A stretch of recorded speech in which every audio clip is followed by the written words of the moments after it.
For weeks and weeks, the sun beat down on the Kenyan village where Lila lived. It was very hot, so hot that Lila, her mum and brother, and all the other villagers stayed in their houses to keep away from the burning sun. It was too hot to gather firewood, too hot to weed the village garden, and even too hot to milk the cow. One night, Lila overheard her mum talking about the well that had dried up and the crops that were failing. Without water, there can be no life, Lila heard her mum say. Lila wanted so much for the sun to stop shining and for the rain to come. But the sun did not stop shining and the rain did not come.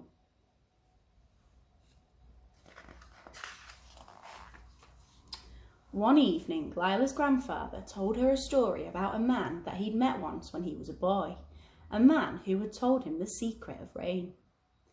"You must climb the highest mountain," said the man to Lila's grandfather, "and tell the sky the saddest thing that you know."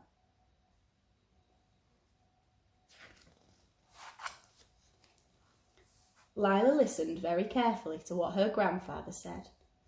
The following morning, when the sun was still asleep, Lila left the village and set off to find the highest mountain she could.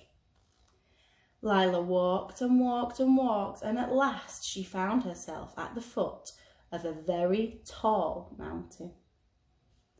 Lila began to climb higher and higher and higher, and when Lila reached the top of the mountain, she began to tell the sky the saddest things that she knew. First, she told of the time her brother cut his leg while chasing a chicken in the village. Then she told of the time she burnt her fingers while helping her mum to cook. On and on Lila went, telling the sky the saddest things she knew. At the end of each one, she looked to the sky for a sign of rain, but the sky remained blue and the sun still shone very brightly. Lila began to cry.